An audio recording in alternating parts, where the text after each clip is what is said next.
so high school, you rode the bus and stuff. But basketball, all that stuff. How was all? I mean, what was the high school experience like? I guess. Yeah, well, I guess. Well, when I went to let's see, it was like probably in '44. I'm not sure what year it was that I started high school. Anyway, I went in the middle of the year from Ottawa, and my teacher told me I didn't need to finish up the 8th grade. I needed to go on to high school, and so I did. And of course, the school bus was going right by the house at that time. That was another thing that, but we had to hitch a ride to Ottawa, but we could ride a bus to Broadhead. Yeah.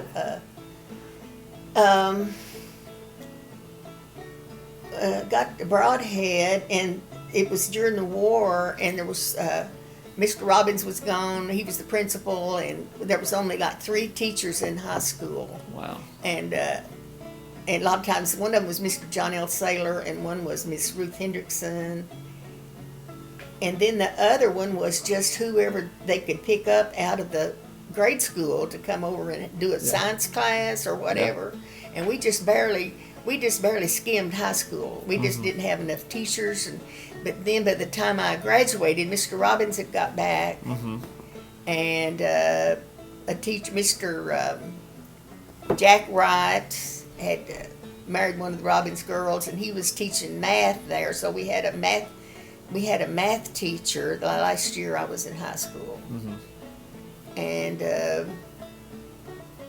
but we had basketball. We went ahead and had basketball, and whoever was there played and did all right. And we rode the buses and went to different schools over in Lincoln County, and of course Mount Vernon, Crab Orchard, and Livingston were the big rivals. And the last year I was in school, I was cheerleader, and of course we didn't have any way to get to ball games, and usually had to stay all night with somebody in town, and or hitch a ride home with somebody else that lived out that way. And I remember Glenn Blevins lived out at he lived out close to Bee Lick somewhere. Anyway, he drove to school because he was on the ball team. He was a big, tall guy, and he was one of the best players on the ball team. I don't think there was anybody else that lived out in that area except him. But when he had ball practice and I had cheerleader practice, then he would drop me off at home. And he went up 70 to get to Bee Lick. Yeah. And he had this big old car, something like some kind of a DeSoto or a Packard, or it was a humongous car. But it wouldn't start. You had to push it to start. So he'd get it out. It'd be downhill a little bit. This Albright Street down here, and he would head down that way, and then I'd already be in it, and then him and some of the ball team would push it and get it started. And then when we get to my house, he'd just slow down, and I'd jump out because it was tough. Yeah. How many people do you think was in the high school like total? Well, I mean, if you think, I'm just trying to think of like 3 teachers. Yeah. You know? Yeah. You know. I don't know maybe at that time how many there were. Yeah. Maybe 200 or 300 maybe. I don't know. Wow. I don't know. Ooh. And I assume some of the people got drafted and all that kind of stuff. Or would that have been too late? For what now? To get drafted, some of the Well, students. they came back. Yeah. Some of the kids like it that were in the early 40s either got drafted or volunteered. Yeah. And when I went, we had boys that had come back from the war. We had one that was a prisoner of war, a Blanton boy that, but I think he was still, when I graduated, I think he was still, he might have come back while I was in high school, I'm not sure. But we had several young men that finished up their high school after they got out of the Army. And a lot of them went. And a lot of them could take a test, and qualify for college. We had some that just went ahead and went on to school or some kind of school. Yeah. At that time. Well, different circumstances. Yeah. Right? Oh, yeah. It's a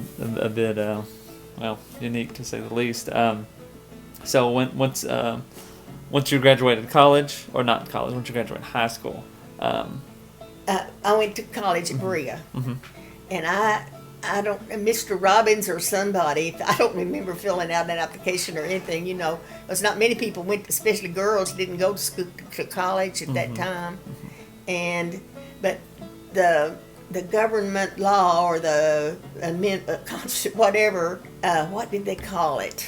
That provided for agriculture and home economics in school. What was that act? There was some act passed by Congress, and it was, anyway, it provided it was for a lot of vocational things. Yeah. So was it Title IX? Was that? Well, that's no, not. it wasn't Title IX. That was before. This was before Title IX. This was the one that granted agriculture and home ec and vocational classes like drafting and all that, industrial arts and commerce, they called it, which was typing and shorthand and all those classes. But there wasn't anybody to teach them. So they started signing people up. People that got out of service and people who were going to college at that time. A lot of them took agriculture and home economics. And Mr. Robbins, of course, was looking forward to having a home ec teacher. He could have had a home ec teacher if there'd been anybody qualified. Yeah. So he signed me up for home ec at Berea. Well, I didn't know it, and I didn't know. And I went to college, and I had a advisor that was in the home ec department, and I had never had any home ec. And a lot of the students that were there, that were from Tennessee and North Carolina, were way ahead of us. Yeah.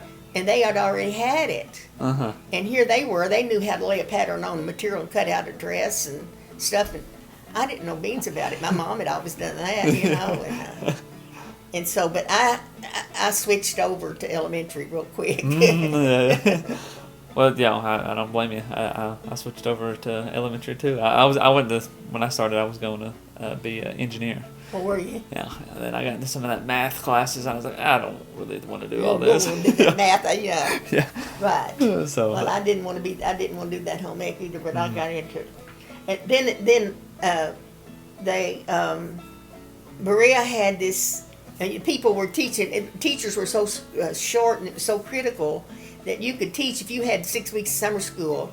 You could teach, and there was a lot of my friends and people my age and older, and that had maybe just had summer school, and of course they would be teaching like at Buffalo or Sinks or Pongo or I don't know, some remote rural school where and they would go stay. Yeah. Well, Berea had a program, and there might have been one Eastern somewhere else, I don't know, but where you could go 2 years and you would get a provisional teaching certificate. Yeah. And then so you would actually be qualified for the job. So you would so that's how I first started, and that's how I got. Ottawa was one of the premier country schools. And that's how I got to go teach in Ottawa starting out. Gotcha. But then after a couple of years, they consolidated, started consolidating the rural schools with the town schools. And so I started teaching at Broadhead in about 1952 or 3. And I had first started in 1950. Wow. Yeah. Well, and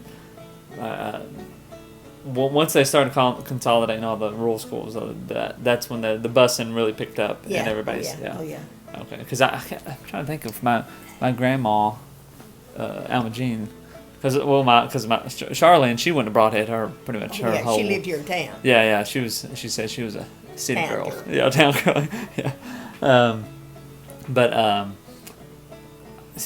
I think she went to I think she started, my grandma's Alma Jean started going to Broadhead maybe 8th grade or something like that, 7th grade. Yeah, I think they did. They took in a lot. They'd take in so many every year. They didn't try to bring them all in at one time because it was they had to do a building program at Broadhead, and they built a lunchroom and a library that in the corner. Do you remember from the old school? You remember that? Yeah. When it had the library there in the corner and the lunchroom was under it. Yeah. That was a special project that was built after the war. and they built a science room, and that is all because of that act of Congress that provided for home ec and all those different classes. Yeah. But like when I went to school, the lunchroom was just one room in the building, and 2 or 3 women cooked, and they just had an old. It was I guess it's electric at that time, but it was very primitive. And, it's one stove kind of thing. Yeah. A lot of people that taught in rural schools cooked on their old pot-bellied stove. I never did do that because I had too many kids.